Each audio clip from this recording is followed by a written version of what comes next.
My name is Ava Langford, and I'm 29. The night my life changed didn't come with thunder. Just a sentence spoken too gently to be honest. I need a break, Noah said, setting his coffee down like it might bruise the table.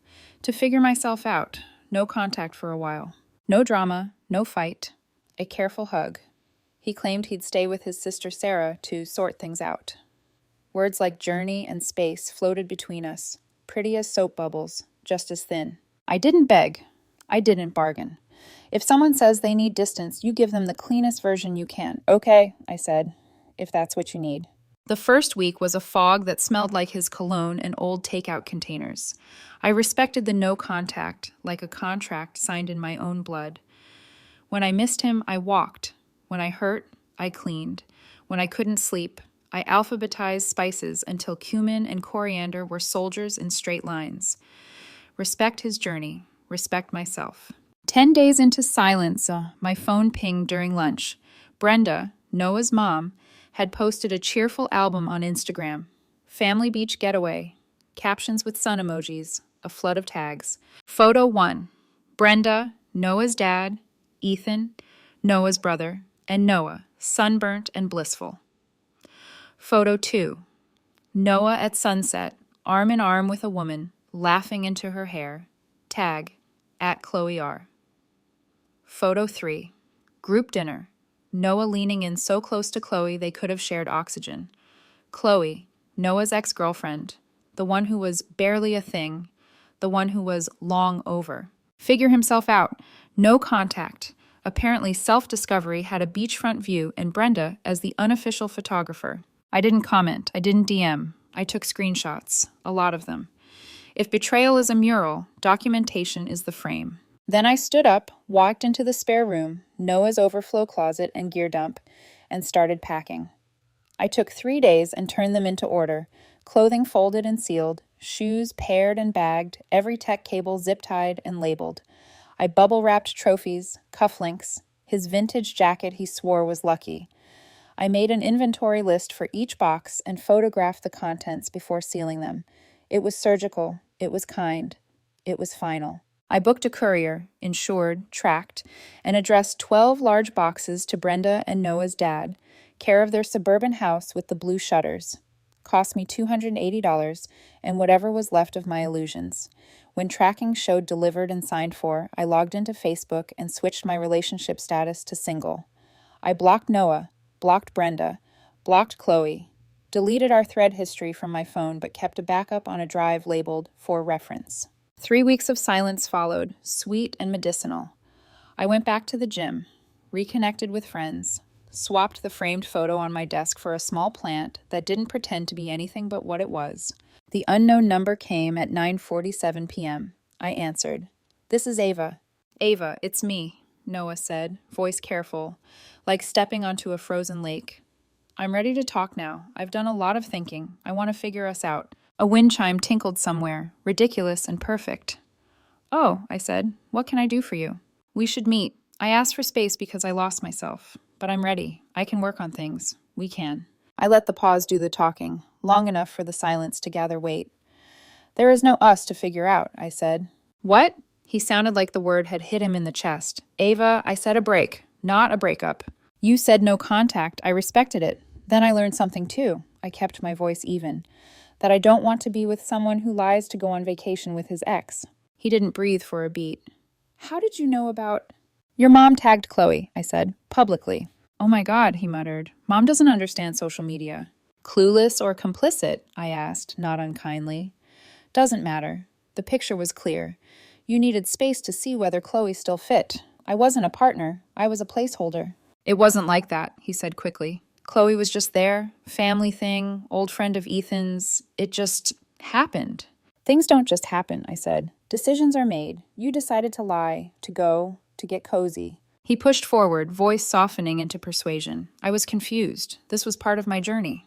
"And I respected your journey so much," I said, "that I facilitated its next stage." Silence sharpened. "What does that mean?" "It means your belongings have been shipped to your parents' house. Tracking shows delivered 3 weeks ago. Your dad signed." On the line, the sound of disbelief turned into something like fear. You shipped my stuff? All of it?" "Everything," I said. Clothes in boxes 1 through 5, the vintage jacket in 6. Your wristwatch collection was wrapped separately. Box 8, foam-lined. Cables and consoles in box 10. Inventory lists taped inside each lid. Photos on file if you need them. Ava, that's insane, he snapped, anger finally finding its footing. Vindictive. I was coming back. To what? I asked. To a girlfriend on hold while you tested your nostalgia at the beach? It wasn't like that. You're right, I said softly. It was exactly like that. Crying arrived, soft and practiced. After everything we've been through, you didn't even talk to me. You asked for no contact, I reminded him. I honored your wish. I also honored mine. A shuffle, then a new voice. Older, sweetened with offense. Ava, this is Brenda, she said, like we were tea party acquaintances. What on earth do you think you're doing to my son? Respect requires honesty. Returning what isn't mine, I said, and returning myself to myself. You can't just throw his life into boxes, Brenda huffed. He's devastated. That trip was a misunderstanding. Chloe is family. Practically a niece. They were arm in arm, I asked. In the sunset photo? Or the dinner one where she was practically in his lap? The ones you posted, Brenda? A small gasp. You're twisting things. Noah needed comfort. He lost himself. Any good mother would help her child find his way. A good mother doesn't volunteer an ex as a life raft, I said. I'm glad he had support. I just won't be the fallback he returns to once the vacation ends. Ava, Noah cut in, pleading sharpened to command. Just call the courier and bring my things back. We can talk then. They're safer where they are, I said, and there's nothing to discuss. Locks were changed the day after delivery for security. Your key won't work. You changed the locks on us? Brenda sputtered. On our Noah? On my apartment, I said, which he voluntarily left, under the terms he requested. Noah tried a last tether. What about my watch case and the cufflinks? My grandfather's... Box 8, I repeated. Foam, then velvet. Inventory photo time-stamped. If something broke in transit, which it didn't, insurance would have covered it. You're unbelievable, Brenda hissed. Cruel girl. After all we did for you. I appreciated your hospitality, I said, which is why I sent Noah's belongings to your hospitable home. You think you're clever, she said. We have mutual friends, Ava. Shame if they heard how cold you were when a man asked for compassion. I looked at the plant on my desk, steady in its small white pot. If you or anyone slanders me, I said, calm as rain, I have a well-documented timeline. Your public posts, the tags, the courier dockets, delivery signatures, and a record of every call since the night Noah asked for no contact. I won't engage in drama. I will protect my name. Their silence felt like a curtain dropping. Ava, Noah said finally, a whisper of a boy under the man. Please. I wish you clarity, I said. I don't wish to be part of how you find it. I ended the call, turned my phone face down, and stood very still, letting the quiet collect in the corners of my home like morning light. Then I opened my laptop and added a line to a file named For Reference. Boundaries aren't punishments. They're the truth with a door on it. I closed the document, exhaled, and for the first time since the sentence I need a break, I felt the ground under me stop moving. A week later, I came home from work, keys in hand, and froze halfway up the stairwell. 2 shapes sat on the landing outside my door. One slouched, one upright like a judge. Noah. And behind him, Brenda, her arms folded, pearls gleaming like tiny accusations. I stood still for a moment, tired, calm, almost impressed by the persistence. Evening, I said. Didn't expect company. Noah stood, eyes red but determined. Ava, we need to talk. Face to face. Not through lawyers or block numbers. You can't keep hiding behind paperwork. I raised an eyebrow. Hiding? I live here. You're the ones on my doorstep. Brenda sighed, loud, theatrical. Your behavior has been appalling, young lady. Noah was confused, hurt. He made a mistake, but to pack up his life and throw him out like trash? Correction, I said. I shipped it insured. Noah's jaw flexed. You have to understand, Chloe means nothing to me. That trip, it wasn't what you think. I tilted my head. You mean the one where your mother captioned, "So glad a certain someone could make it"? Brenda's nostrils flared. You're twisting things. I was trying to comfort him. He's been lost since you pushed him away. I respected the break he asked for, I said evenly. Seems he filled the silence himself. Brenda's voice hardened. Any good mother would try to help her son heal. A weekend at the beach hardly counts as betrayal. I nodded slowly. Then I suppose it's fitting that you both came together to continue the healing on my doorstep. Noah's tone softened again. His favorite trick. Ava, we can rebuild. I miss you. I took one small step forward, enough that he could see the lock on the door behind me. No, we can't. Not after this. His eyes flicked to Brenda. Cue the next act. You know, Ava, Brenda said, lowering her voice as if offering wisdom. People are talking. They're saying you've been controlling, vindictive. You didn't even let him collect his things. Controlling, I repeated. I respected no contact. I sent his belongings because he'd already chosen to leave. That's not control, that's closure. Brenda's lips tightened. Closure doesn't mean cruelty. No, I said softly, but sometimes truth looks cruel to people who benefit from lies. Brenda actually stepped back, only a little, but enough. Noah tried to regroup. What about my watch case? My vinyls? You could have just waited. You didn't even give me time. You had 10 days on a beach, I said. That's time. His shoulders sagged. You changed the locks? Yes, day after the delivery, for security. Brenda gasped. You changed the locks on our Noah? My apartment, I corrected. Not ours, not yours, mine. Chloe's name finally entered the conversation like smoke curling under a door. Brenda hissed. That girl's been crying nonstop. She didn't deserve to be dragged into this. Dragged, I said. She climbed in willingly. Noah bristled. Don't talk about her like that. I smiled without warmth. Then maybe you shouldn't have let her drive. His mouth opened. Closed. No rebuttal came. Brenda's tone sharpened.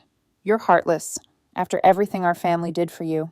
I appreciated the dinners and fake smiles, I said, which is why I returned the favor. I sent everything back to where it came from. You're impossible, she snapped. I'm unbothered, I said. There's a difference.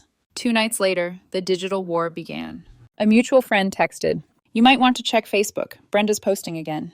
The post read, Some people confuse kindness with weakness, and revenge with closure. Shame when pride destroys good men.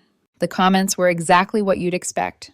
Sympathy, confusion, a few vague hearts. I didn't reply. I took screenshots, added them to the folder labeled For Reference. By morning, someone had tried to tag me in another post, one that included the phrase, Controlling girlfriend threw him out. I wasn't tagged for long. My documentation and one polite message from my lawyer took care of that in under 24 hours. Then came the official letter, a scanned PDF, complete with legal-sounding jargon, demanding $5,000 for emotional distress and displacement, claiming I'd misappropriated shared assets and unlawfully terminated a cohabiting relationship. I actually laughed out loud. My lawyer, a friend who handled my lease, charged me $200 to respond. His email was polite, surgical, and devastating. It listed Noah's voluntary request for no contact, Brenda's public post showing his trip with Chloe, the courier tracking and signed receipt, inventory photographs confirming all items returned, proof that my name was the only one on the lease, bank accounts, and utilities. He ended with, Any continued contact, harassment, or defamation will prompt a countersuit for damages and legal fees. We sent it at noon. By 3 o'clock, radio silence. But silence isn't always peace. Sometimes it's the sound of people recalculating. A few days later, I got a message from a neutral acquaintance, someone who'd quietly unfollowed Brenda months ago. They're telling people you overreacted, she said, but a few of us saw the vacation photos. We know. No. The word landed like soft vindication. That evening, I sat in my apartment, lit only by the amber glow of my desk lamp. I reopened my documentation file, scrolled through the screenshots, the courier receipts, the legal letter. Each piece of paper, every timestamp, every word, all proof that calm and logic are stronger than chaos and noise. Then I added one more line to the bottom of my notes. The loudest people crumble quickest when met with silence and evidence. I closed the laptop, leaned back, and finally exhaled. The war they tried to start had already ended, and I hadn't even raised my voice. 10 quiet days. That's how long peace lasted before the echoes of their chaos found me again. It started with a text from a friend I hadn't spoken to in months. Ava, just a heads up. Noah's ex is telling people you ruined his life. Brenda's trying to get sympathy for him. It's messy. Of course it was. Brenda couldn't let the curtain fall unless she was center stage. But the tone was shifting now. Curiosity instead of outrage. The posts weren't sticking.